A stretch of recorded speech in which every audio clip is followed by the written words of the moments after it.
Hi, this is Tony. And Elaine Perna. And you're listening to the Marvel Card Collectors Podcast.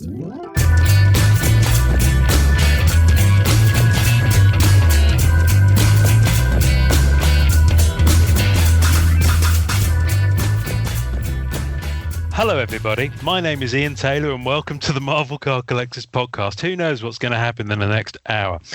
Brought to you by the Marvel Cards Fan Collective, an awesome community of card collectors and creators. You can find our two groups on Facebook, details of which are at the end of this podcast, so come check us out. With me as always is my co-pilot in all things Marvel cards.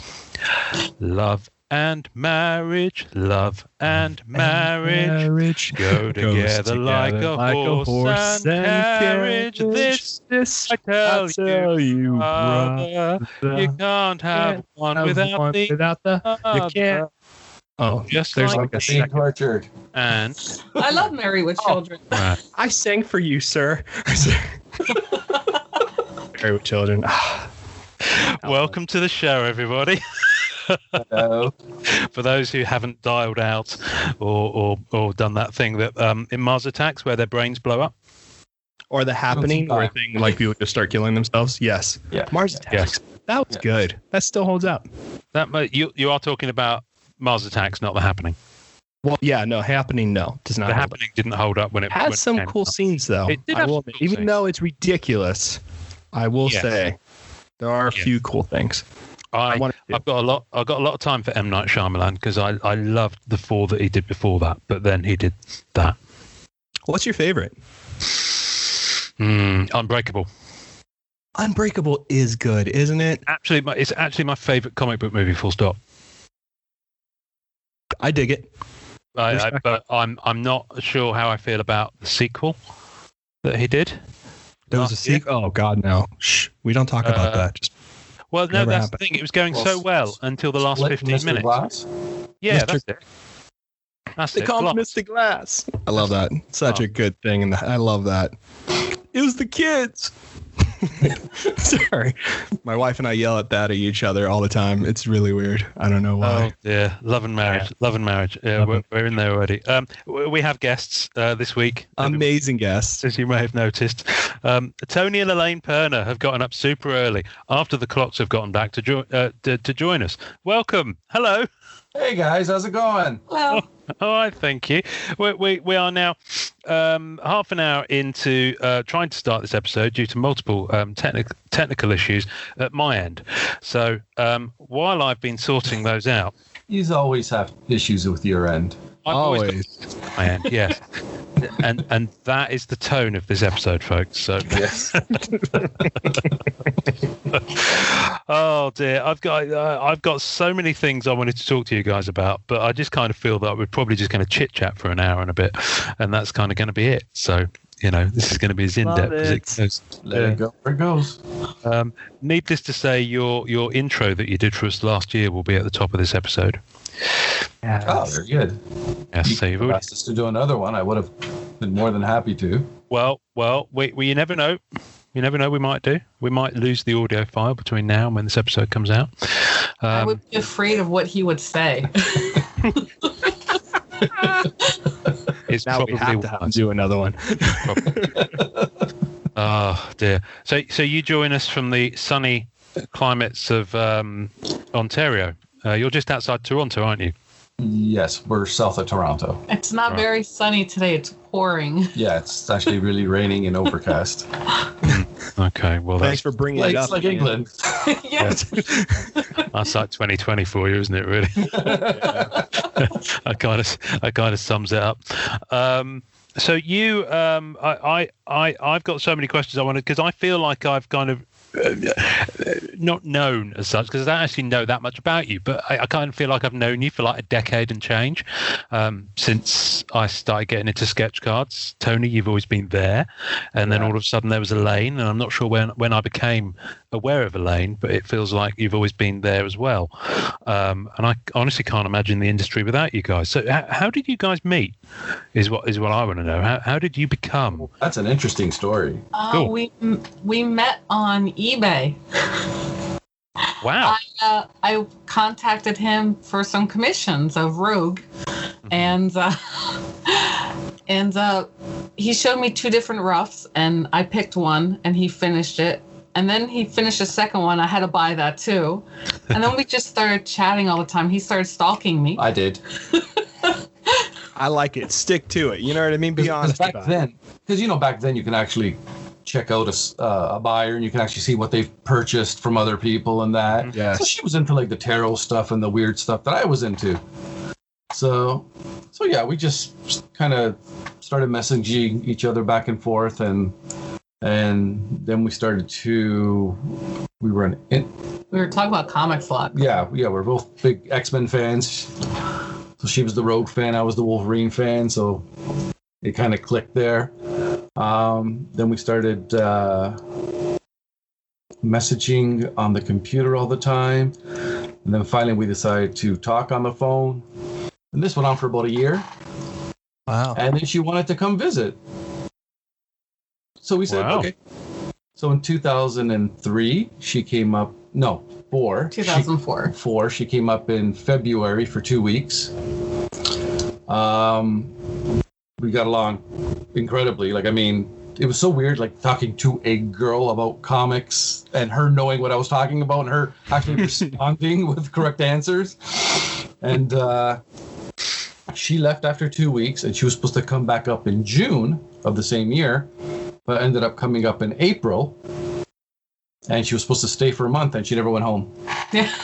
Wow. That's so nice. I had to call up my family and say, I'm not coming back. Oh, my goodness. Literally. They were really shocked. I'm like, what? So, yeah, we stayed here, and then we went through the whole process of having her become a permanent resident. She became a permanent resident first, and then after 3 years, she applied for citizenship, and she's a Canadian citizen now. She's actually dual citizen, so. Okay. I still have my U.S. citizenship, too. Okay. Where are you from originally, Elaine? New Jersey. Oh, okay. Atlantic City, where all the gambling and the boardwalk. Yeah. Yeah. I used to work in the casinos, too. Really? Wow. Yeah. That's such a nice story, though. And yes, the reason the eBay doesn't have that feature anymore is because of me, because I kept bothering people for cards. So then they just took it off. They're like, you can't see where people live anymore. You can't contact them. At least it happened after I met her. So which I was purposely slowing myself down because of that. Know me at the time, but yes, I appreciate it. Universally, I knew that I had an obligation to your That's life. right. Oh, that's such a nice story. That's lovely. That's really great. A lot of people are thrown back when we tell them that story. They're like, "Are you serious?" I was like, "Yeah." I told him he got me for a good deal on eBay. So yeah, I kind of changed the story when she said that on eBay. I said, "Yeah, she was like, buy it now for $1.99 and best offer. For the best offer instead, would you take $150?" Best offer. eBay didn't used to have that best offer thing. That's relatively recent in the history of eBay. But the history of eBay by Ian Taylor. So Elaine, were you an artist? Because Tony, I know you've been established for a while, and you mentioned that Elaine had commissioned you. Elaine, were you an artist before you met Tony? I used to draw, but I used to draw big cats like cougars and tigers and panthers. And I went to art school for about half a year, but then I gave it up. But after I met Tony, I started getting back into it. And I started drawing these campy style sketch cards for a forum that we used to go to called Statue Forum.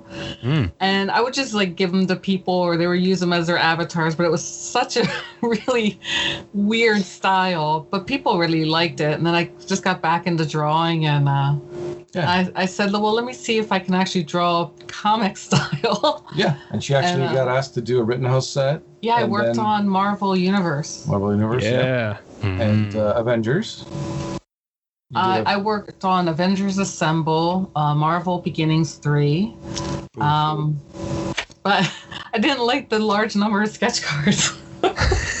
Yeah, back in the day it was I'm really slow when I draw, so it might take me 2 days to do one sketch card. So when they want 100 or so, it's just too many for me to do. Yeah. What number did they give you when you worked on those sets? I know the Rittenhouse.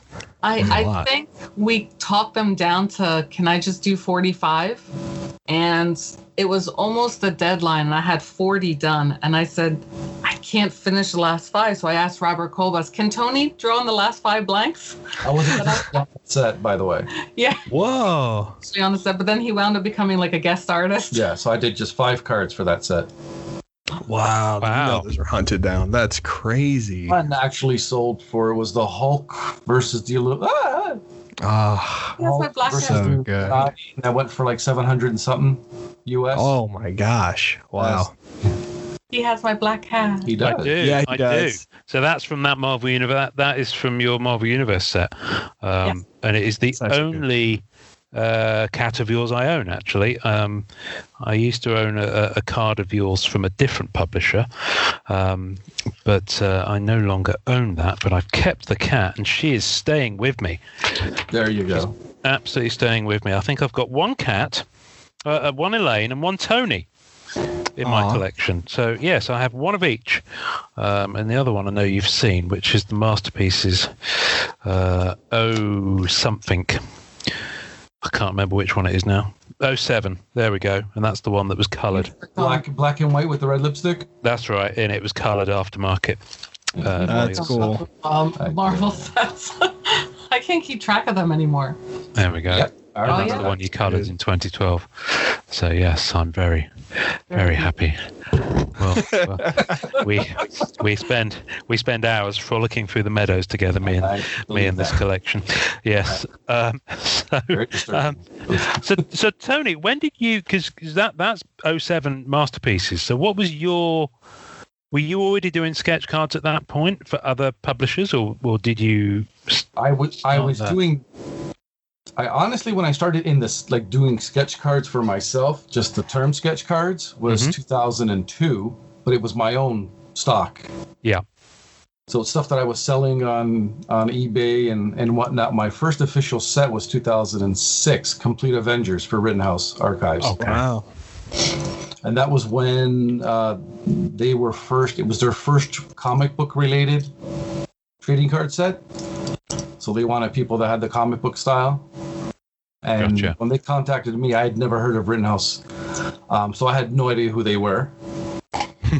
I thought they were just some phony baloney, but then I looked them up and I seen they had all these licenses for like James Bond and whatnot. And then I was like, ooh, real. So I was like, yeah, I'll do it. So I was like, me being a comic book fan and collector as it is, to work on Marvel characters, being given permission to work on Marvel characters, it was like, yeah. And they're like, oh, can you do 250 cards? And I thought, well, yeah, I guess that's okay. If I have At to. the time. But you also got to remember, too, back then, there was only 40 artists on Complete Avengers. Wow. And everybody was doing 200 and some odd cards. Yeah. So that was my first set because I was fairly new to the license set and what was expected of me. I did repeated cards. Like duplicates. So there's like 5 of the Beast in the exact same pose and the exact set. There's like Angel, I did 10, but he's got the blue costume, blue and white, the original, and then red and white. So I just kind of varied it that way. And I was like, again, I was fairly new. And then seeing the aftermarket was kind of weird because I saw a Scarlet Witch of mine on eBay and it went for like $35. And I went, oh, okay, I guess that's normal. And then I saw another card go for 100 and something. And I went, okay, well, why did that card go for more? And then they started selling in the hundreds. I was like, ooh, there's something to this. But back then, we also did not get APs. And artist proofs didn't exist with Rittenhouse. And then my second set ended up being the DC Legacy. DC Legacy, yep. God, yeah. I think we did 275 for that one. Yeah, 270. They actually sent me more because I'd done 225, and then they sent me another 50 because I was done early. Wow.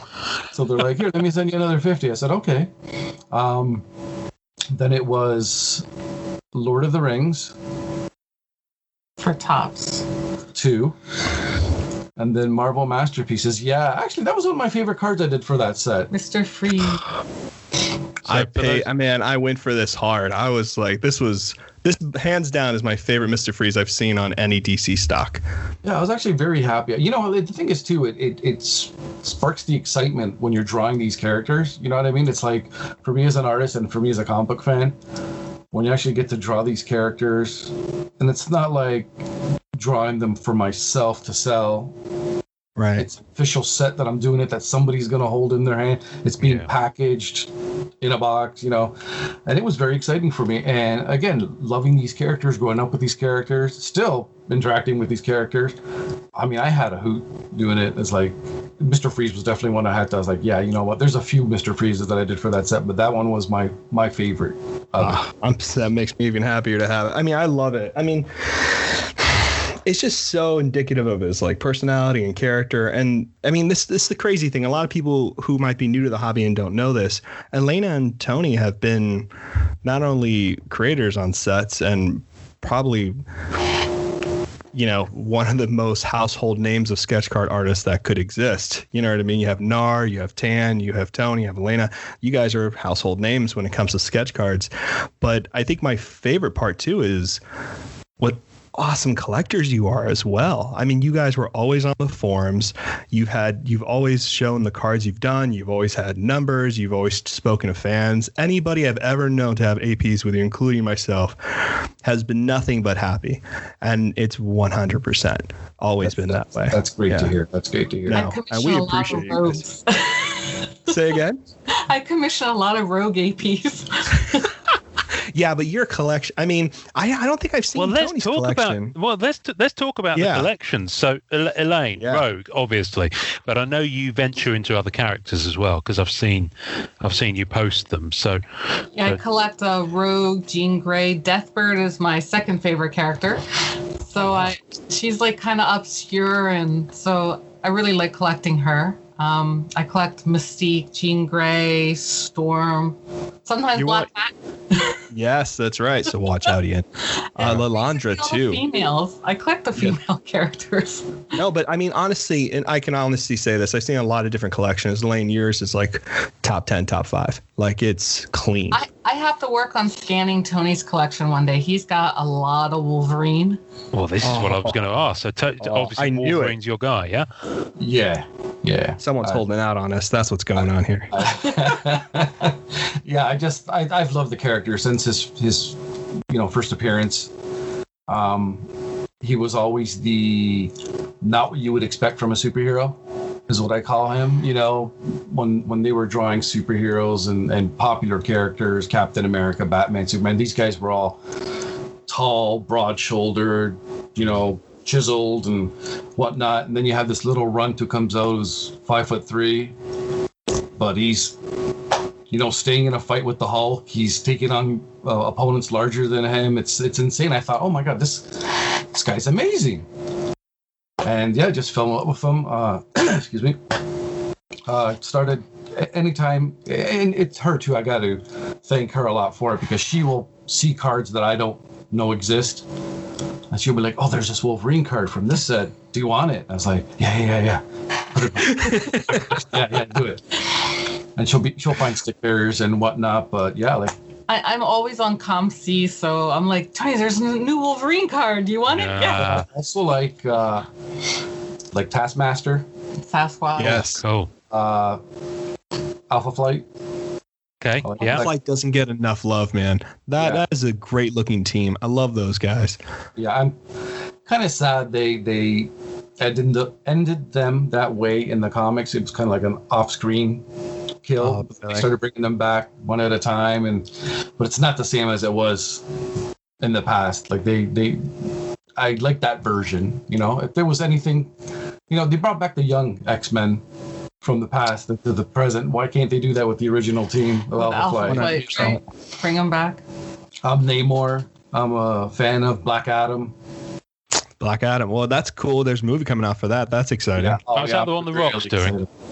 Pardon? Huh? Is that the one The Rock is doing? Yeah. Black Adam? Yeah.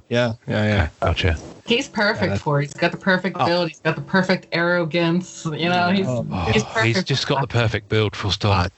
He's He's gorgeous. Okay, that man. He is monstrous. As we say in America, he can get it. Yeah. Yep. As they say in Australia. Oh, yeah, he's a bit of a spunk. Anyway, A spunk. I love that. never heard that expression. No, never. Oh, so Never. Tony, do you do like just sketch cards, or do you do like Norrin and I do base cards, stickers, CCG cards, all that? Yeah, or is it? yeah, I've done. I get base cards. I get sticker cards. I got a few printing plates. Oh, Yeah, nice. if I can find a printing plate for him reasonably priced, because Wolverines are so expensive. Funko Pops. Hell yeah, baby. Okay, yeah, I can see Yeah. some way Yes. behind you. He tried for years not to buy them, and I think in the last year he's bought over 100. Too many. Yeah, it was. I thought they were the weirdest things when they first came out. And, Now he's addicted to them. and now I need them. Same. Them all. I need them all. I need them all. I I'm just got running the out of zombie room for surfer, Funko. so I am all about this right now too. I can't do them. I can't do them. They're great. At all. Don't No. start; they get addicting. Mini No. statues, mini bus. I collect the Wolverine action figures. Nice. You know, You know, we collect a little of everything. he's my guy, man. He's Canadian. He's tiny. Cool. He's tough. He's my guy. Yeah. You got the Wolverine low. You got the mustache, the I Billy actually mustache used on to you? have the sideburns. I Did had you the really? self-shaved. Nice. Yeah, he had I the- actually used to have this. Not too long the ago. mutton chop. Well, I've seen so many photos of you where it is that image. I was surprised Yeah. when you came on. You with look this good with it too, man. Not many people pull that off. plague beard, for want of a better word. I mean, Yeah, it's all yeah, this was Peter the COVID Scannon's thing. fault. Well, this was Yeah. a lot more uncontrolled before because I had like everywhere it was like just. The neck was really. And I said, okay, let me trim it down just so I don't scare the children. So Because your one niece was really afraid to see you one day. yeah, she wouldn't touch me. She's like 2 years old, and she saw him Yeah. for the first time after months with all the facial hair, and she just wouldn't come near him. Yeah, Oh Wow. my gosh. I Wow, had that's I had to hilarious. be Andy. And then she was coming nice, and I said, "Do you want to touch my beard?" And she goes, "Okay." She was like this, and then she was fine. Oh. But she wasn't used to seeing you with it. No, I wasn't used to seeing you with it. It was the first time I've ever grown a beard. First time. Never Wow. had a beard before. So you've always Really? you had the kind of the side, the lamb chops, but you never went. I've had the mutton chops since. College. Geez, no, it was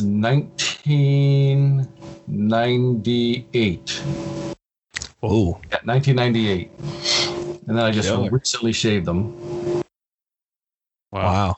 Okay.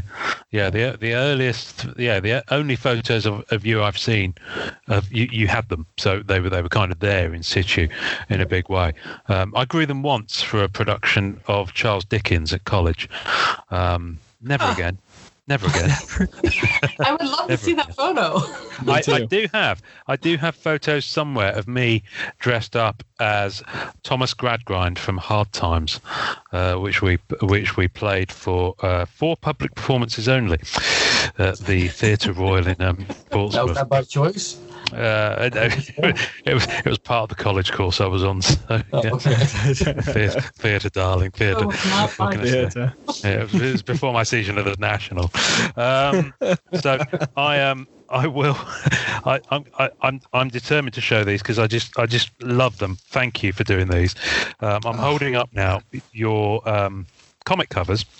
That I love these because it feels like you've got so much more palette to play with, and yet they're just the energy that comes through them. You know, obviously your sketch cards. It feels to me like when you do your sketch cards, they have the same amount of detail and the same amount of energy and the same amount of oomph going on as when you do these larger pieces, which is why I've always loved your sketch cards, Tony, because the detail on them is incredible. But these, obviously, this year, because of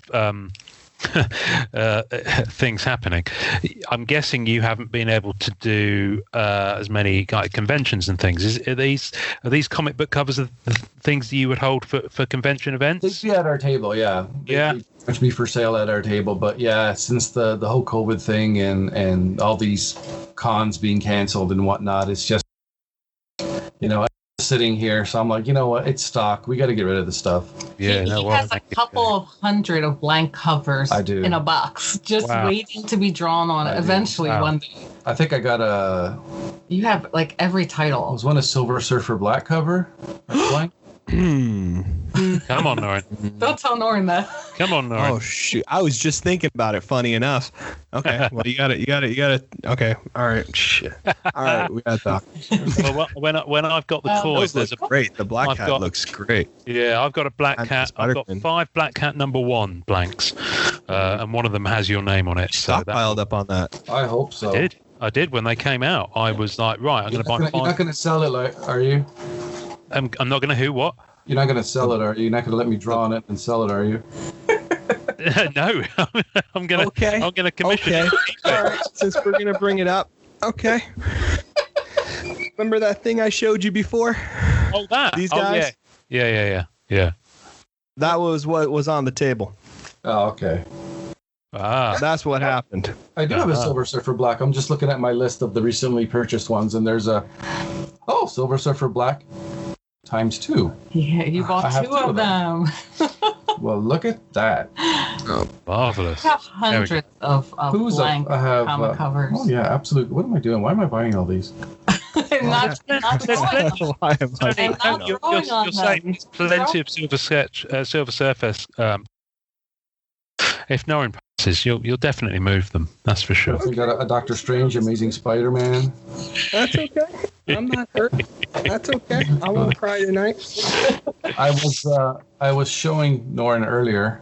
I'm working on an artist proof from Marvel Masterpieces, and you should be able to know who it's for once I show you. Oh, okay. Yes. All right. We will say nothing and just. No, he's seen it. He's seen the inked version of it. He hasn't Oh, that's seen- fine. The rest of the audience might not, though. Yeah. Beautiful piece, man. Sometimes He's quite happy with it. So No kidding. Are you so. kidding? That thing looks great. I should think so The face too. looks clean. I mean, Omega, that character is ridiculously hard to get right, too, because of the face and the texture. you know what? The armor. No, but it's oils, funny though. Like everything. I've heard people say, they hate drawing like Spiral because of all the arms and characters with details. But I find that as a challenge. Yeah, If you but do it, you get it right. It looks really nice. Yeah. really nice. And Yeah. Omega Red, I've always loved as a character anyway. So I told him, I the says, you best. know what? I go, you picked a great character for me to draw. That's because he always fights Wolverine. Yeah, I was going to say, yeah. Of course, he's in your wheelhouse, isn't he, for your characters? So. him, Sabretooth, love drawing those characters. I think Omega's probably my favorite villain for Wolverine, like Yeah. aesthetically. I don't know. I think hands down has to be my favorite for sure. Yeah. I think so too. I think so too. Such a great character to have, like especially with like the tentacles and all that stuff and the silver and just You said tentacles, right? Tentacles. Okay. Did I say something wrong? Tentacles. We'll edit that out. See, I think one of Wolverine's best villains was Lady Thank you. Deathstrike. So Yes. Yeah, second Yes. favorite. Second Yes. favorite. Lady Deathstrike was great. I was happy they had her in the movie. Oh my god. I gotta write some stuff. Tony, I'm going to have to ask you to hang on a sec. Where is it? Oh, there's a button here. Right. Can you hold that up again for me? You're gonna Just click hold it that and up again save it. for me. I am going to click it and save it so that people at home know what we're dealing with. There we go. Wonderful.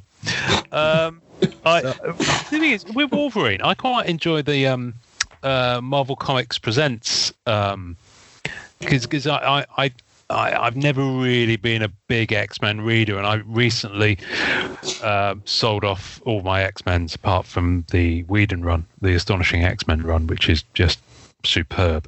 But Marvel Comics Presents, and I've really enjoyed the recent Marvel Comics Presents run of just like 9 issues, where it's kind of that one Wolverine story that went through all of those 9 issues. I think it's got first appearance of his daughter or one of his daughters, because I know he's got another daughter somewhere in the mix. It's everywhere. Yeah, it's just Busy. he's a he busy was a boy. ladies' That's man. my buddy. Oh man. Another reason why you like him. But he I've lost it. Steve McNiven, is that the guy who did the artwork for Death of Wolverine? I think he might be the guy I'm thinking of. I just love his artwork, and of course he did some of those Marvel Comics Present stuff. So I kind of like the Wolverine where I don't have to know all the big X-Men continuity, and I can just tune in to that episode of the week Marvel Comics Presents thing where he's just fighting whoever over 3 or 4 issues. Yeah, that's the kind of stuff I like with him. But I've always really enjoyed reading him. But believe it or not, Noin, I don't think I've ever, and this is no personal slight, even though you'll take it as one. I don't remember ever reading a Silver Surfer story. No one's perfect. It's okay. The reason thing is I've never been that much into Fantastic Four. I never really got into Fantastic Four. That's 2 things, Ian. One more and it's over. That's it. I'm out. Okay. Don't do it. Walk away. Don't do it. Don't do it. Don't do it, man. Now, do either of you guys still collect comics, or are you guys just on cards?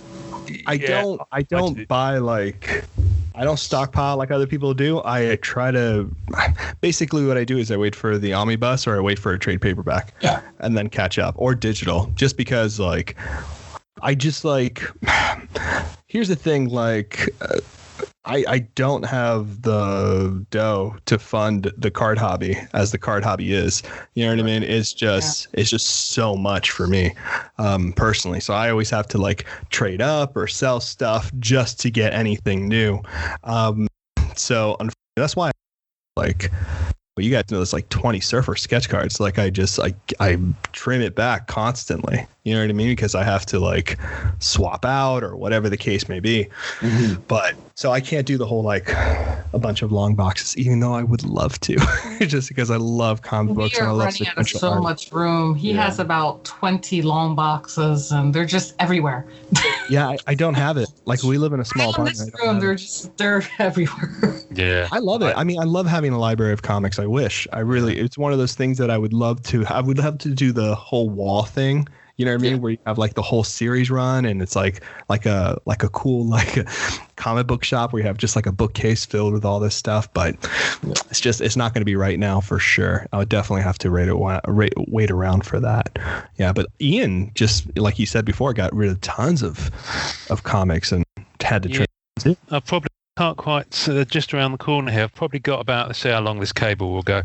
I've probably got about 10 long boxes worth, maybe maybe a couple of sort of medium ones as well, but I just trimmed down probably about 8 long boxes worth.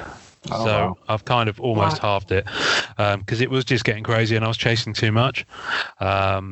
So I've kept all my Amazing Spider-Mans, but I've cut it at issue 801 at the end of Dan Slott's run.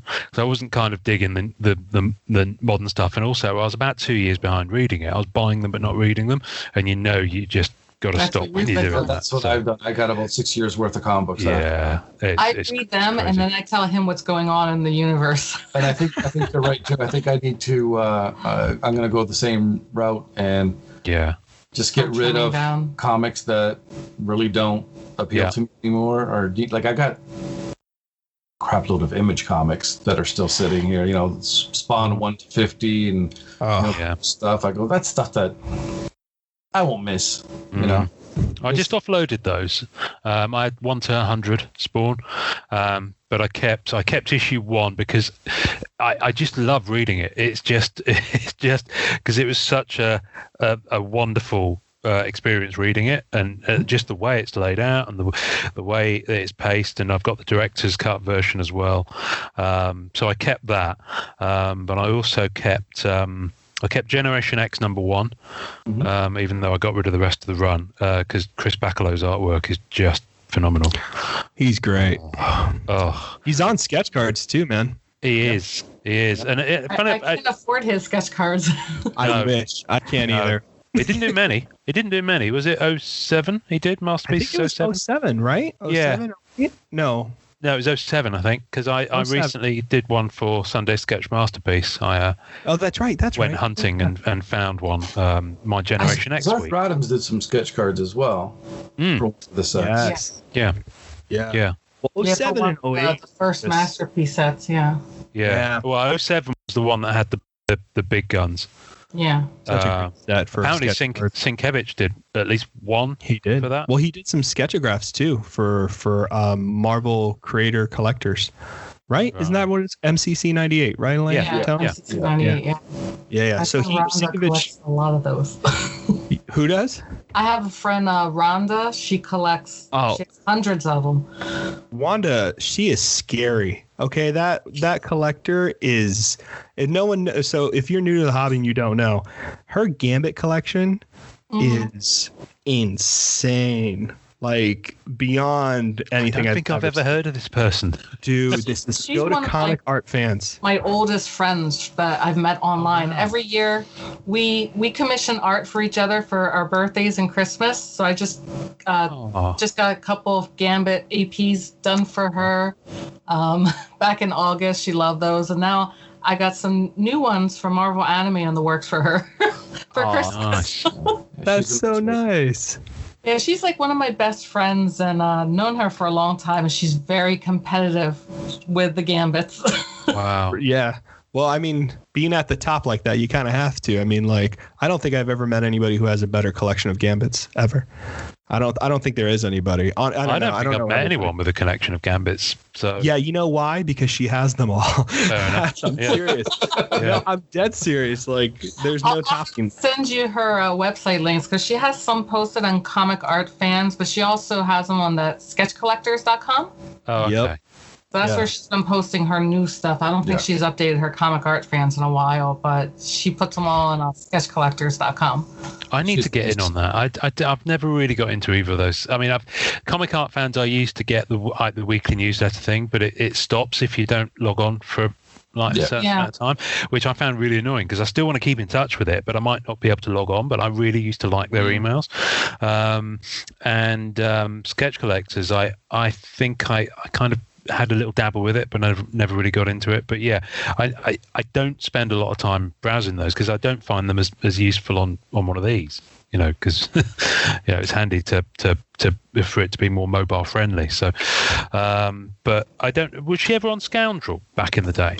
Oh yeah, she was Love the Cajun. Right. Yes. Okay. Yes. If I know the Scoundrel great name. User ID, then I'll probably come across to say yes, I definitely remember that name. It's funny. There was a guy, and he is in the Facebook. He was a massive Nova fan.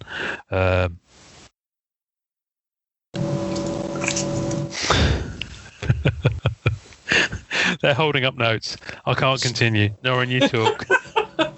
Nor you talk. Well, Rhonda is an amazing collector. Rhonda? How do you say it? Am I saying it wrong? Wanda. Why am I saying it like an idiot? I don't know why. Help me, Rhonda. Help. There it is. Norrin, help. Well, she's the Gambit collector in my book. I've never met anybody with a better Gambit collection, and I don't see a lot of Gambit cards because of her. And she is a rock star. Very cool collector. Passionate about the character. Oh yeah. So there is something I want to talk about because I'm obsessed. And I'm going to start getting into these sets, which I'm devastated because I don't have the money to do it. But Perna Studios. Yes. I am dying to know more how it started. What's that? Tell us about this. What is that? Wrong Pernas. Damn, Ian, I got to go. What is that? Please tell us everything. Perna Studios grew out of the idea that Elaine and I were talking about for a while. I was still doing official sets for Rittenhouse, Upper Deck, Cryptozoic, but as an artist, you don't get paid a lot for doing these sketch cards, and the amount of work put into it is quite a bit. Even with artist proofs, it still doesn't balance out. They used to only give you like one artist proof for doing sketch cards. Yeah. And that was Rittenhouse when it first started. Yeah. And then with Spider-Man Archives, they changed it to 1 for 25, but it still was a lot. So we wanted to produce a company where artists could get paid the same rate or more than like other companies were paying, and we gave them a lot more artist proofs too. So what happened was Elaine said, why don't we start our own card business? Now, the only obstacle that we were looking at was we couldn't afford a license. Oh. So she's like, well, what could we do? How can we get around something like that? So the money I had made on my APs, it was either pay off my visa or invest in a card company that we were going to do ourselves and pay for the printing. So we thought, what's a topic that everybody loves or everybody knows? And we thought, well, mythology. It's known worldwide, yeah. So we said, okay, why don't we do like classic mythology? But we had to put some like rules down. This has to deal with the classic stuff, nothing modernized, nothing dirty, nothing. Yeah. So we said, okay. Now, I guess me being in the industry for a while, I've established a lot of connections with other artists and we became friends. So we started asking artists, would you like to work on our set? This is what we're doing. They're like, yeah, this is a fantastic idea. So we got our sets together. Now, this is the first time I'm trying to design on like base card, the backs, in Photoshop, and I'm like, I don't know what I'm doing. So I'm doing stuff. I'm designing the backs of the sketch cards, and now I'm like, okay, Elaine, what do you think? She goes, I think they're good. They're good to go. So we found a company in Las Vegas that prints them at a really good price. Oh, actually, Texas. Versacolor. Oh, Texas. Yeah, Texas. Sorry, I'm getting my printers mixed up. It was Versacolor, yeah, in Texas. And they gave me the specifics. This is what we need when it goes to printing. So I set it all up. Sent all the artwork. They sent it all back. She goes through each card meticulously. Every base card she will go through, because if there's any manufacturer defects, ding corners, anything, I check the front and back of every single card we get. Wow. Yeah, she boots them. But that's amazing. We put the sets together. We made the announcement that we were doing our first set. We got amazing feedback from it. We set up a date and said, this is when we're having our pre-sales. And we had a maximum you could order. And when that day came, within the first 15 minutes, everything was gone. Wow. And we were shocked. We're like, oh my God, I think this is working. This is definitely worth doing. That's awesome. So then we did, the second set was Spellcasters. Ah. Mm-hmm. And then we ended up doing a classic Fairy Tales. And then a Halloween. Oh, I love the Halloween so much. It's Spellcasters. And it just snowballed. I send Ian a lot of our sets. Oh, they're beautiful. They're absolutely stunning. I'm waiting till the artwork. The art the artists do is just amazing on the set. Yeah, I mean, and I gotta get some sets of these. Oh yeah, he's got a goat man. Yeah, man. I pushed for that set. I love cryptids and all that stuff, and I said, I love it. Good set. We have. See, I love all that horror stuff, the tarot card stuff, all of it, all the supernatural, anything. You're big into that, aren't you? I am. I love it all. Tony's a big fan of Bigfoot. I love Bigfoot. He loves Bigfoot. Oh, Bigfoot. That's a good creature, man. I saw Bigfoot. Yeah, I would try to be friends with him. Oh, yeah. Duh. People say that I resemble Bigfoot. Living in the woods with a Bigfoot. I'd be like, I'd never see him again. Like, do you like playing cards? Let me show you sketch cards, Bigfoot. I'll get him on one of our sets. There you go. But so autographs. So we've been doing cards since 2012 under Perna Studios. Yeah. Well, wow. I think the best part about, so I found out about it kind of late. I think I'm in the fan group. Yeah, I know. Should have done it faster. I'm in the fan group, and I knew about you guys, of course. And then I realized what you guys are doing with that set, because I was looking up like creepier, darker kind of like sketch cards and all this like creature supernatural stuff, because I'm just a fan of it. And I came across the sketch cards. I kept seeing Halloween and then myth.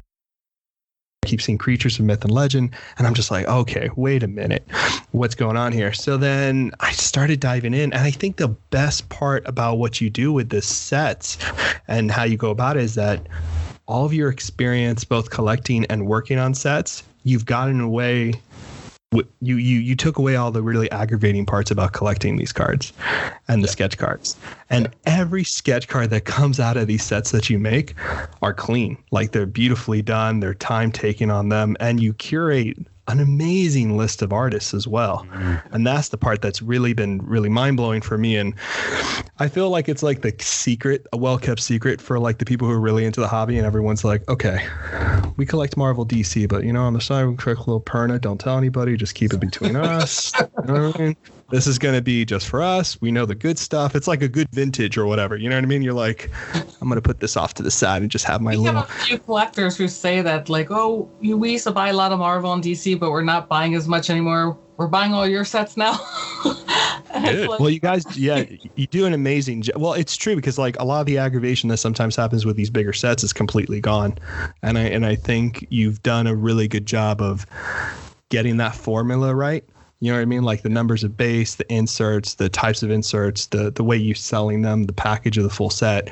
Everyone gets a full set, or, I think something like that, right? There's a I haven't sketch done card it in yet. every set are packed, so it's not like you buy a case and you only get 3 sketch cards a case or something. Just crazy. Yeah. So, No, and I love that. I think you've perfected a real aggravation within the hobby, and kudos to you, man. It's just amazing. Real quality. Well, it's good that she was a collector, me being the artist as well on these sets. I kind of, we know what was going on, and what artists were getting paid and whatnot, and we thought, what collectors we gotta really be hated more about fair. We certain have to sets. appreciate what they're doing for us, and it comes back. They reciprocate. They do beautiful pieces for us. We got our next set coming out next year, Spellcasters, three Dark Forces, and we got some returns from some artists that haven't been on our sets maybe for a year or so, 2 years. Yeah, so we have I can say it. We have Anthony Tan coming back. Oh, Tan. Malike Akbar coming back, and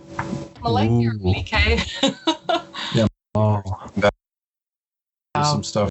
We have quite a few new artists coming back, fan favorites. They really love our stuff, and I do too. Nice. Oh my gosh. Yeah, I'm looking out for a witch. So I'll be picking up one of those sets. I'm definitely looking for like a cool witch. I have like Goatman here. I didn't know I would love Goatman as much as I do, but I do. In that creature myth. I don't know what it is. Like, I knew about him, and then I was like, all right.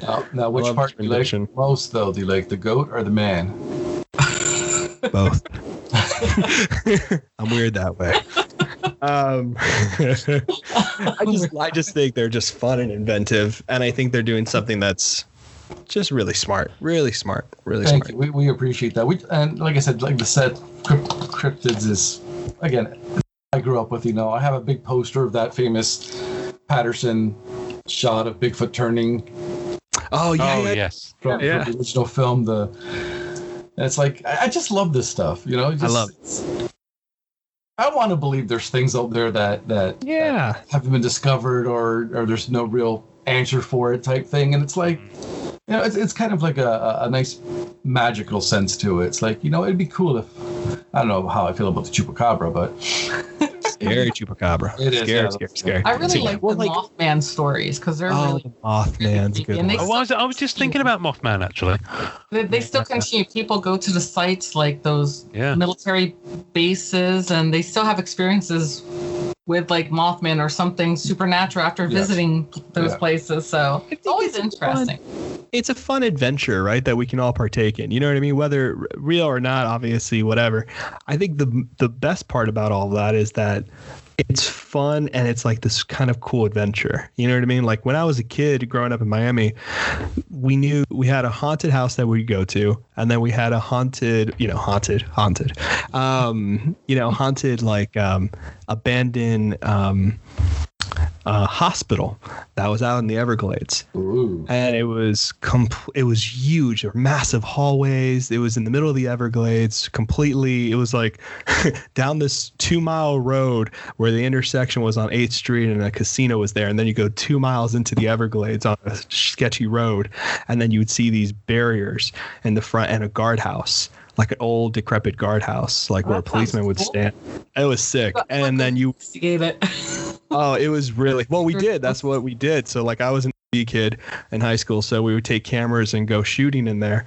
But there's something really exciting about, I mean, for me, it's kind of what happens, like, going to a haunted place. You know what I mean? Everyone's there freaking out. Everyone's standing, looking around. I don't know. There's just this real cool mythos that happens. You know what I mean? Little environment or atmosphere. I don't know. It's kind of fun. She lived near where the Jersey Devil sightings were. What? No way. When I was younger, I was really bad. I used to party a lot. And we used to go to Leeds Road where the Jersey Devil was. And there's the broken down house where it was supposed to be the birth of the Jersey Devil. But there's this long road that goes about 2 miles through the woods. And then it lands in like the swamp lands. So we used to go hang out at the docks there, and we used to drink beer, and we used to hear things in the woods. We used to see things. We were just, okay, it's the Jersey Devil, let's get out of here. We used to go like investigating this stuff. And I saw something really weird one day driving through the Pine Barrens. They're like roads that have no lights. You have to put your high beams on, or you'll hit a deer or something like that. And I saw something standing on the side of the road in the middle of nowhere. And it stood up on hind legs, and its neck turned like an owl, like it turned all the way around. It almost looked like a deer, but it wasn't a deer. It was way taller, and I don't know what it was. Jersey Devil. So I've always been kind of interested in that type of mythos. It's fun. It's and weird. Is it all rubbish? No, not at all. I grew up. He's just saying that because they're guests here. Come on. No, I grew up. The Beast of Exmoor was because I grew up in Devon, and so Devon's got Dartmoor, which you'll have heard of because of Sherlock Holmes and all that, and Exmoor is in the northern part of the county, and it's so I grew up just on the edge of Exmoor, and the Beast of Exmoor was it was far far tamer than anything sort of supernatural. It was supposedly a big cat, and I remember there was one summer where the army literally came and camped in the town. And they did a proper government-funded hunt for it. They never found it, and sightings continued for a few years afterwards. But sheep were getting killed and and stuff. So yeah, that was pretty full on. And then there's an island just off the North Devon coast that supposedly got a creature that doesn't exist anywhere else called a boggart. A boggart. That's boggart, cool. Yeah. And we used to go camping there with school. I remember we went there for a week, and one of the kids swears blind they saw one, but it's when you're 11, so who knows, But yeah, so no, I've had my fair share of supernatural creatures, and I've heard of the Jersey Devil because I listen to a lot of Tell 'em Steve Dave and Kevin Smith podcasts, so of course that's their neck of the woods. And have made several pilgrimages. I can't even say it. Trips to Red Bank, which you'll know, Elaine, because you're from that area. So yeah, so I've had a good mooch round in New Jersey. I like it a lot as a state. So Jersey Devil is good for me. Interestingly, I was thinking about creator-owned properties because Elaine, I mentioned I had a card from another sketch card of yours that I recently sold, which was from Dark Zodiac. Oh yes, which was from Jack Red's Red Life. Red Life, that's it. What's he up to nowadays? Because what I was going to touch upon is that it's a testament to how well received you are that you're still going, because a number of creator-owned kind of things have come and have gone and are no longer happening, various reasons, and you're still kicking quite vividly as well. So you've definitely got the formula right. But I remember Red Life when he came out. I believe he's an English artist, Jack Red. Yes. And Norrin, did your parcel arrive, by the way, Norrin, that I sent you the other week? It did. I felt bad. Yeah. So in there, I put in a couple of copies. One thing that Red Life did was a tiny little magazine that was sketch card size. I still have those. Yes. Yeah. I had spare copies. So I sent a set to Norrin because I think he did 4 of them. I have to read those with a magnifying glass. Yeah. They're so they came. tiny. Yeah, because you got a little envelope with cards as well. I don't think they were sketch cards in there. I think they were just like chase Some had cards. random sketch cards tossed Yeah. in, but I think it was like 2 cards. There was usually 2 female characters. Like they'll have like A and B, That's right. and it came in a little black envelope, and there were sketch cards that were tossed in like randomly. Yeah. Which Yeah, you also no, had we- with the Dark Zodiac releases. Yeah, Jack kind of disappeared. He was doing a set and then he had to postpone it. And then he was trying to release it again and then kind of disappeared. Yeah. So hats off to you, Jack. I mean, I loved dealing with him. He was friendly. His product He's was an awesome guy. amazing. Yeah, his product was amazing. I've got it here. Fantastic. Yeah. The Dark Zodiac set, and of course you guys were involved in that as well. But the other one that I haven't as yet gotten into, is it Iconic Creations? Is that Achilles Kokonakis? Is that his? Yes, that's his brand? company, and he's doing amazing with that too. I know. I've been watching those coming out and go, oh, I'm itching to get involved there as well. But the other one, of course, is Axebones. Axebones set. Oh yeah, he was on hiatus for a while and then he came back. Yeah, he's doing his Patreon thing now. But the reason that it's kind of a long segue, as you know, I'm famous for. But I love that the sketch cards come with the sets. But for me, I love collecting the base cards. So when I used to get the Dungeon Dolls and the other ones that Axebone did, a lot of people would order multiple sets because, of course, they want the sketches. And so you'd end up with lots of people with multiple sets. And I think his last few sets that Axe did were just 9 cards. I think you got 8 cards, and then there was a sketch in the pack. So it was kind of a 9-up page. But I just went in for the base cards. So I've still got all of the Dungeon Dolls cards here, and I'm just scrolling through them now. And you had a lot of these guys that have come on board and worked for you guys. I'm just reading some of the names on here. Obviously, Ree Owens is in here. Loco Duck, Jeremy Treese, Shane McCormack, Mick and Matt Glebe. I mean, it's like a who's who of who's brilliant in sketch cards is working on these sets. Jason Sobel. So I'm just going through all the people who are on Axe's sets. For Norrin, who's just come back to the table. But I discovered a few artists who I'm still really big fans of by going through these. And I guess, have you, in the progress of doing your Perna Studio stuff, are there now artists whose work that you collect, who you didn't before, who you've kind of become fans of? Yes. Yeah, I usually commission a lot of artist proofs from our sets. Wow. So I've always loved artists like Juri Chinchilla. I always get like artist proofs from her. But for me, meeting new artists, new styles, I fallen in love with Gina Peppersack's work. I love her work. I love commissioning stuff from like Amy Clark. There's so many artists that, after having them on our sets, I fell in love with their art. She got greedy. Yeah. I I love her stuff. I mean, I'm always trying to get stuff from her. Andre Toma. Yeah, on Andre Toma. There's so many artists. I love Danielle Grand Soul. I just love her cute style. There's so many artists that I wish I could afford an artist proof from every artist, but Sure. but I can't. But I fell in love with the different styles, and I love collecting. So Yeah. She has to be careful how much she collects because Tony needs a new pair of underwear. yeah, I can't spend all of our profit back on sketch cards, but I do a pretty good job of it. Tony is currently sitting there without any underwear on because he can't afford any. I can't stand up that way. And one of the artists I discovered on there says it was Elfie Lebeleux. whose Dungeon Dolls work.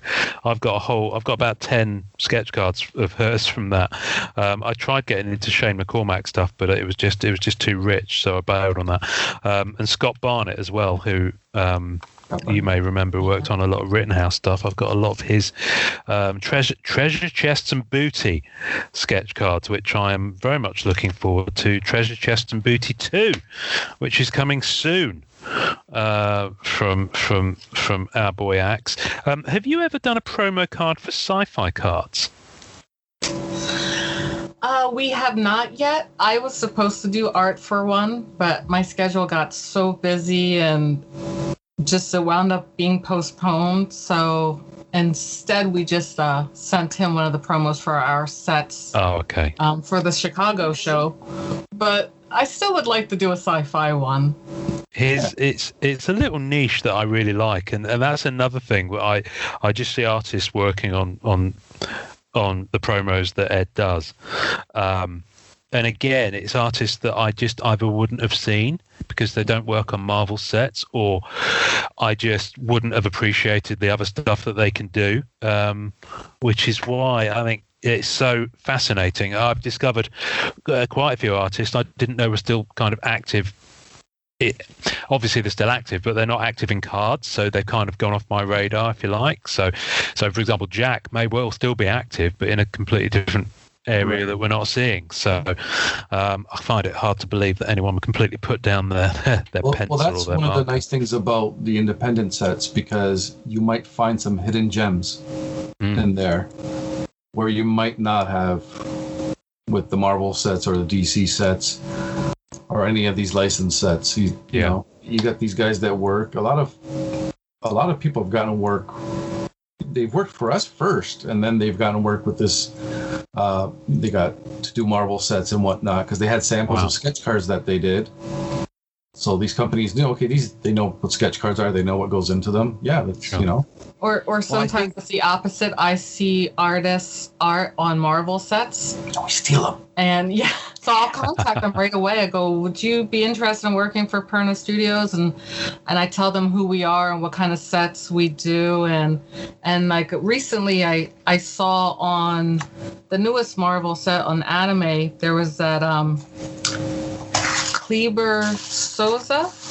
Yes. I love this comic style, and I had to approach him. I'm like, would you be interested in doing 10 cards for us? We do fantasy themes, and he was really, really excited to do it. So we have him coming up on our next set. Cool. Well, you also had FX, who has been blowing up. I love his stuff. His stuff is so beautiful. Killer. I feel like he worked for you guys first, or was he on Marvel first? I don't remember. He was doing personal sketch cards, and as soon as I saw his style, I commissioned a Rogue from him. Oh, genius. And then I believe he started working for us, and then he started working for the Marvel sets as well. But his stuff is just amazing. It's beautiful. Same thing with Fred Ian. His art is gorgeous, and the base card he did for us, he said it was the first time anyone's ever asked him to do base card art. Which I'm like, I would love to see a Marvel Masterpiece set with him doing the entire base set. The base set, chase cards. I think his stuff would just be absolutely awesome for it. Fred is such a good-hearted person. He's really nice. He's lovely. And I think I've pretty much gem. I think I've pretty much commented as much Fred Ian for MM22 or something as a hashtag, and he was so humble in response to it, saying, I don't think I'd be worthy and all this sort of stuff. And it's like, just here's the contract. Nice. You know what? Here's the contract. Even if he wasn't comfortable doing as many cards as what they asked for, I mean, even if there was like a 20-card subset of portraits that he could do, I mean, that would be amazing. That would be the way to go. I agree. I think and they did that with Marvel Premiere, which they kind of haven't done in a while, where they had the emotion cards. Remember, Nar and then Tan did a set. You should have done a set, in my opinion. You know what I mean? I think we should have maybe come back to that for the next Premiere. You know what I mean? Start having those little. His art would be perfect for for a set like I mean, that. 'cause his he's women got are the so painted style. stunning. So stunning. They're Gorgeous. They're amazing pieces. Gorgeous pieces. The Rittenhouse did a little bit of that. One of their sets had Rhea Owens do an insert set. That's right. I can't remember which one it might have been. And Hobbs Divas? did the subset for Spider-Man Archives. That's right. That's right. Ah. Yeah. So yeah, that's exactly the kind of thing I'd like to see more of. I think, just because obviously 135 paintings is a tall order. It's a lot of paintings. Yes. It's a lot of paintings, and it's it sounds like a decent amount of time they get to someone who's not an artist, and I'm amazed that that Palumbo and Bianchi pulled it off in the time that they did it, but with military precision. At the end of the day, I mean, you have to be disciplined. That's to true. do that. What do you guys like about the sets, and what don't you like about sets, and in regards to chase cards or tiers or? Well, Norin says he doesn't like stickers. I don't like stickers I have to hunt for. I will rephrase, because I keep finding more Silver Surfer stickers I didn't have, and it's torturing me. And foreign cards. Wow, that's a good question, Ian. That's a good question. What do and don't we like about sets? I'm kind of over the tiers. I'll be honest with you. I think it's good for some collectors, but I think the majority, and I've said before that with these new sets, especially the premiere sets, it's the whole kind of, you got to choose what set you want to build, because it's virtually impossible, because they're either limited or because they're so scarce to do. But I think that chase has gone too much the other way. I think it's actually a frustration point for a lot of collectors on Flair, for example, that the number of different levels of SP you have, and to the point at which I would love to finish the Flair patches. But for me, it's not worth how much it would cost me to buy in product. So I'm kind of like, and so that frustrates me. Very expensive. So I want to realistically feel that I can complete the set without needing to be a high roller. And I think that middle ground gets lost a little bit in some of the product coming out. I think Anime does have some tiered stuff in it, but is a really fun set, so it kind of brings that back a little bit. And I think looking at Annual coming up, I think they've possibly moved that dial a little bit back more towards the middle, where it's a bit more manageable. So I think perhaps that has come through and what feedback Upper Deck have had. But I love 9-card format. And divisible by 9-card format, just because that's how I choose to store things, and a lot of collectors do choose to store things like that. So it kind of makes sense. I think that's kind of my immediate. That's a good one. I think a big thing for me that I like to see come back, might be controversial, is the sketch card artist list and how many each artist did for the set. Yeah. That's important to me. Rittenhouse did that on their sets on the websites, and you can go back and kind of see this catalog of like, okay, this artist did this many, this artist did this many. And that is extremely important to me. I don't come from a set collecting background, so I'm not bothered by the tier stuff, even though I'm 100% sympathetic to not being able to have those ability to complete sets, especially sets you like. And it is super expensive to compete nowadays. I've had to trade off sketch cards, like I was just telling you guys, just to get one of one pieces that otherwise I wouldn't be able to get. And, that's all I have is an AP or like something rare that I picked up for on the cheap that I was able to like get something I wanted by luck or friends helping me out. Otherwise I can't. Really, Silver Surfer for MM16 was tier 4. The prices for that stuff. That's in the thousands. I paid a lot for just a rogue base card from the Flare because she was a tier 4. Oh, yeah. And base cards aren't even numbered. So when you're paying like, $40-50 for a base card. Yeah. No, it's a lot of money. that's the thing. If you're going to have super short print and all that kind of stuff, you need to number them. It can't just be SSP and let that be the end of it, because I know why they're doing that. They're doing that so they can have more product to sell on EPAC in case they increase numbers or the allocation or whatever, whatever tends to happen. But I think if you have something that rare, it needs to have a number on it, personally. So that's the other thing. Even though I'm not bothered by tier stuff, if you are going to do tier stuff, it all has to have numbers. I don't think it's fair that they don't. And I would say in terms of insert sets, man, they just came out with a preliminary art set for MM18 and MM20, the preliminary arts, where you have, all the process drawings from that's made me really happy. That was something I've always kind of wanted. You had in MCC 98 the sketchboard stuff by Ringo, you know what I mean, who did that little subset there, and I was able to collect. Yeah, I was able to collect and complete all that, and I really love. And Tony and Elaine know this about me because I was flipping out about their thumbnails and Tony's stuff for the surfer that he did for me. I love seeing the process. Page. I can't find that page. Oh, the one you sent a picture of it for me? The thumbnail one. Yeah, the one with the little roughs. I gotta look around. Really? I have it somewhere. There were some really good options on there. Really beautiful pieces. Really, I mean, it's beautiful. I love all that process stuff. So seeing that as a set recently made me really happy because that was a big want for me on my bucket list. But I think this is not going to be popular. I do think quality control is a big issue. You know what I mean? Paying that much money for cards that are chipped and bent, or sketch cards that are very, very minimal sketch cards. And I hate to say that, and it's the first time I'm saying it out loud publicly, but that's why I stopped buying boxes, because I wasn't happy with the sketch card, or it just didn't feel like I got my money's worth in the box. And that's the thing I'm upset about. You know what I mean? It's not right. You're paying now $300 or $250 or whatever it comes out on EPAC. You get a sketch.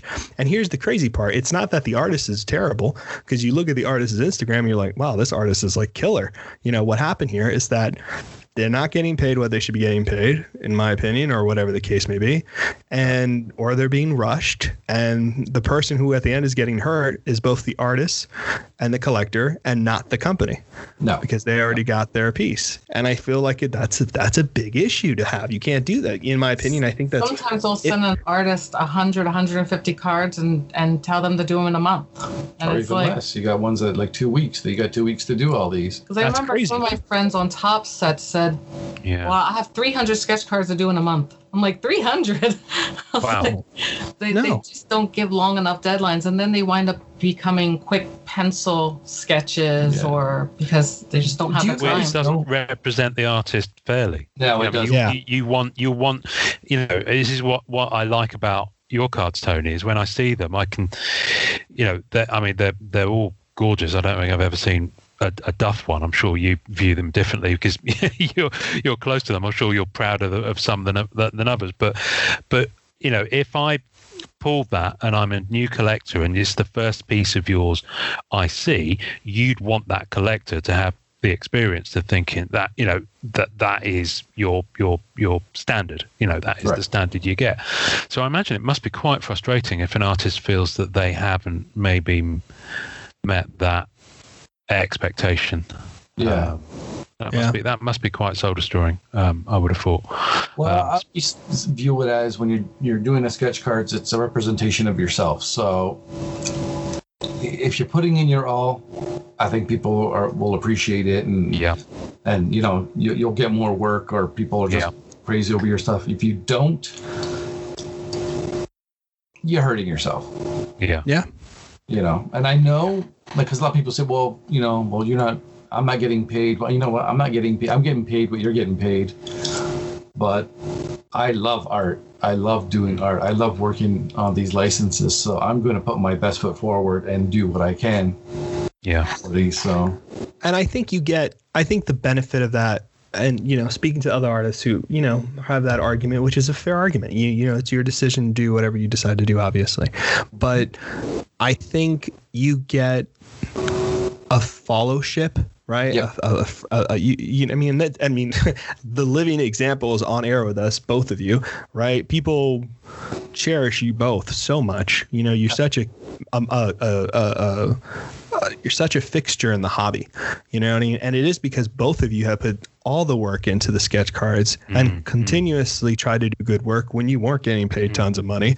And the moment you came out with your own set and depended on people and collectors that you did all this great work for, it was sold out, done, and people, you know, have their were loyal to you, and that shows it. You know, that's proof right there. We appreciate the trust that people had and the faith they had in us when we broke away from. Like, I still do the sets for these licensed, but you know, when we did Perna Studios sets, we were thankful that we had these people that would still adored us, loved our stuff. They wanted to see what we were up to next.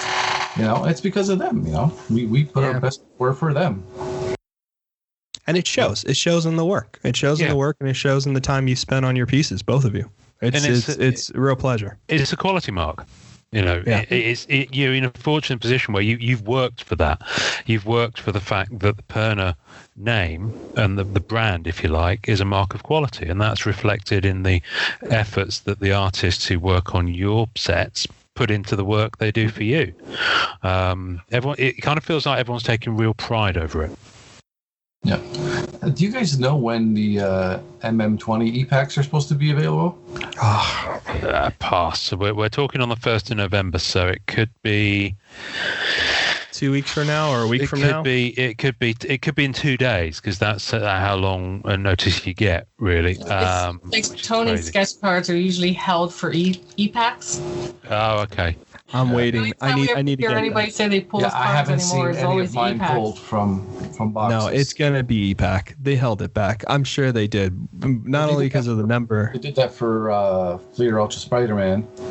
Well, somebody pulled your old man Logan from one. There was a marble. Easy. Yeah. It seems like everybody pulls his cards on e-pack only. I heard that. Hey, what they do with the old man Logan is between them and what you pull Tony's old man Logan. Anyway, no, we don't know. We don't know. It's the simple answer. Someone asked on the group, actually, and I was I don't know. But I imagine it would be soon-ish. It's soonish. I hope it's soonish. It's 10th September. You'd hope it would be by the end of the year, but who knows? It's about 3 months after a release of a card. Yeah, it's kind of 8 to 12 weeks. It was longer with. Well, this is only the third Masterpieces set to come, because the first product on e-pack when it launched was Masterpieces 2016. Yeah. That we found out. So that was very much learning so I don't think you can establish much of a pattern from that. 2018, we know they did a second wave of sketch cards, which kind of delayed things a little bit. So I think it came out early March on e-pack, and the physical release was 31st of October previous. So, and that's 4 months. So it might be January. You never know. Who knows? Who knows? Hopefully it's sooner. I want to see year being what it is. Anything's possible. I would like to see some of your cards get pulled. Me too. That's going to be so exciting. Work on these sets. God. And yeah, they're beautiful. I don't know how much I can say, but I'm so excited to see those cards pulled, man. I'm going to go after one in particular to see if I can grab it, which obviously you know what I'm talking about, Tony. But so I'm going to try to grab the wanted pages. The wanted pages. Oh no, that's the X-Men universe. That's from X-Men. Oh, don't listen to me. What am I saying? How am I here? Yeah. Where am I? What place is this? What does this look like? So, well, I know. For another upcoming set. I got too excited. I know that I have a Vulture that's out there somewhere, but I might still be in e-packs that Jay Lynn did of me. Is that pack inserted? Yeah, well, it's in a pack, whether it's e-pack, so cool. or it's a physical pack. So, and he did characters for a lot of the Character Club members. That's awesome. So I know. I'm pretty sure he did a spot. Oh, yeah, because he showed them to us all. But they've all the stuff he did was approved, except for you as Scarlet Witch. But how dare he? I looked gorgeous. But the one of your good lady as Scarlet Witch did make it, so that is out there as well. There it is. So yeah. So who knows? There's all sorts out there. But yeah, I'm particularly excited to. So, how many future sets of Marvel have you worked on that you can talk about, or can you just give us the number? Because I'm not sure we're supposed to know what we know. Well, one set is X-Men Metal. I think that's already been. Yeah, it's been announced. Okay, there we go. Good. So it's that, and then I'm expecting some blank sketch cards this month for a Marvel set coming out. Big question mark. And really, that's all for now. Okay. I'm trying to catch up on commissions that people have been waiting for. So this is a perfect break for me to dive into that. That's awesome. But it's usually they tell me, like, I get a notice, like I can get a notice tomorrow saying, "Oh, there's another set coming out. Do you want to work on it?" Sure. Sure, give it to me. He sounds so excited. Sure. I'll take it. Your engine's there. And then kids be always yelling at him, going, "You don't have a lot of time in your schedule for these," so I have to get on his. Yeah, apparently in my mind, I have all this free time. And he doesn't, so I have to keep track of everything for him. I'm like, "We have this to do this week, this to do this week, next month's this." It's true. So he kind of forgets. She'll put my blank cards in order, saying, "Okay, you got to work with this for this person, this for next person, Wonderful. This is the next person." This person's waiting first on the commission list. This person, this. Okay, you have this card set. The deadline is this, and so I have to keep him in order, or he would just. I'll have to ask her sometimes, "What am I drawing?" Yeah. What am I drawing? This person wants this. Okay. What am I drawing for this one? What am I drawing next? This for this. Okay. Like after we finish that AP, we have 2 artist proofs, metal artist proofs from Perna Studios. From Perna Studios. So classic fairy tales. So we have to do 2 of those, and then another person is waiting for 2 for. Was a Halloween 3. I have them all written down. Yeah. So we have so many people waiting. I'm like, okay, this person's first, then this person. Good. I mean, it's a good position to be in. I mean, that's awesome. Knock on wood. I'm happy that the work's coming in, and I'm not sitting here on my laurels. But yeah. Sometimes I have no idea what day it is. Well, I just go look. I've no idea what day. There was a period of time this year where I came very close to losing track of seriously what day of the week it was, or even what month it was during the lockdown and things. Can I just quickly touch on your binders? Thank you for doing binders. I'd love to touch your. Sexy. I'd love to touch your D ring. Anyway, the.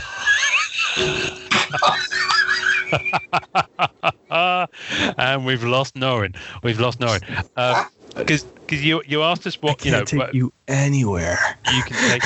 You can take me anywhere. Anyway, Tony's off to poo, so I'll talk to Elaine. So the Perna Studios. Oh, it's gone. It's gone. I was going to talk about your binders. Just in terms of what collectors like, because you're clearly trying to deliver what collectors need. Yeah. Well, that's always been a question we've been asked over the years. Are you guys ever going to produce a binder to store your cards in? And we thought about it, and apparently we kept thinking about it and forgetting about it. But finally we thought, yeah, you know what? Since we have a lot of the classic mythology sets out there, let's do one. And Halloween. Yeah, and Halloween. Let's do binders based on both. But we weren't sure what the reaction was going to be to people, how many people would be in favor of it. So we did a poll, and said, would you be interested in both binders? Would you be interested in the Halloween binder only, or would you be interested in the classic mythology binder? And we got a big response for both. So we said, yep, we'll go ahead and do it. So I put the designs together. We shipped it off. Luckily, the printers that made the binders it was like a 40-minute drive from here. Cool. Or we could pick them up. Pretty much local. So yeah, so we went to go pick them up and we sold them. And yeah, I was very surprised at the final product. It was more than what I expected. I still have a set on hold for you, Ian. No, I'll be hooking you up. It's payday was yesterday, so I'll be hooking you up on that. Give me your money. Well, I had a couple of people who said, "Can I pay at the end of the month or early next month?" It's like, yeah, okay, I'll hold them for you. They're not going to go anywhere. No. I'm looking forward to those. I think binders are a real miss trick for a lot of companies. I mean, I know. Listen, we've even mentioned it to Upper Deck when we've been lucky enough to interview them. You know, please make binders, and so yeah, you know, maybe. But until then, we'll continue to find creative ways to store our cards. But I won't need to do that with the Perna Studio set. So thank you for making them. Yeah, it just, when we did it and we're like, you know what, it just makes sense. Yeah. Or, I mean, even the presentation for it and having all your sets in there just made sense. So we're like, yeah, why not? Yeah. But also, what you've got to realise is that then becomes an advertisement for your brand on the shelves of that collector. That's right. The pictures of which are shared on the internet. You know, people may come around to their homes, although not so much at the moment. But and it's just a nice way to give collectors something that they want. It's great. I love it. So thank you for doing them. Oh no, thank you. That's awesome. Sooner or later, someone's going to have to start making some official Marvel binders. But anyway. Well, they definitely need them for like the masterpieces and premiere sets and the annuals, because there's so many of those. Annual, yes. An anime. I'd love an anime binder. Imagine the fun that could be with the styling of the Japanese pop culture. Yep. That would be so much fun. Marvel 80th cries out for a binder just because of the brilliant Marvel 80th ident that came with that scent. And people would buy them. Absolutely. I know they're not as easy things to ship, but then I would buy a Marvel binder. I have so many card sets. They're just still sealed in acrylic boxes because I don't really have anywhere nice to store them, like a nice binder. Yeah. Putting them in the boxes is not really visually appealing. No, I have to go in my closet and take them down and go through them individually if I want to look at the base cards again. Yeah. Binders are so much easier. Just open them up and everything's displayed for you, and it's true. So I would definitely love a Marvel binder if Upper Deck does them. Yeah. Well, even if they do generic ones, I've got these Ultra Pro ones that Ultra Pro did maybe 20 years ago, and they're beautiful. Just generic Marvel superheroes ones. Those ones are nice. And they're pretty tough to find. I've got two of them, but they're Ultra Pro, so they're sturdy as anything. You know, they're really, really good quality. And you know, I'm fortunate enough to have two of those, and they've just got general Marvel comics sort of pattern on there. They're really nice, but I actually think they're designed to hold comic books and comic book sleeves, because the first one I bought had Ultra Pro comic book sleeves in there, which of course 20 years old, so they're a bit cloudy. So I store my cat sketch covers in one of them, and the other one is as yet empty, so I need to get some stuff in there. I'm loving the fact that you guys are doing what you're doing. Thank you for coming on the show. Thank you for having us. Where can people find you? Pimp yourself, sir. Pimp yourself. Right here.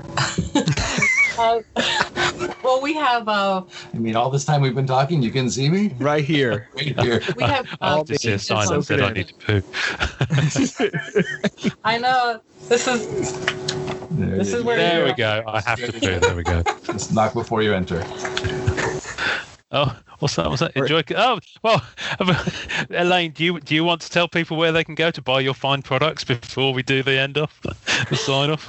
Well, we have web pages on DeviantArt. We have a Facebook group as well. Tony and I are always on Facebook, so people can find us there too. Instagram as well. Instagram on perna.t on Instagram if you ever want to follow me and look at my stuff. I have stuff there. Sometimes I show stuff there before I show it anywhere else. And our websites for Deviant is www.deviantart.com/Perna Studios, and there's one for /Tony Perna and /Elaine Perna. So it's pretty easy to find. Yeah. Good. Well, if you type Perna into Google, you will find them. We will put the links in the show notes for everyone to find them and link everywhere basically. I'm done. I've got nothing else to ask. I've got nothing else to say because I feel like I'll just be ridiculed and people will hold signs up. So, Norrin, do you have anything else you want to say?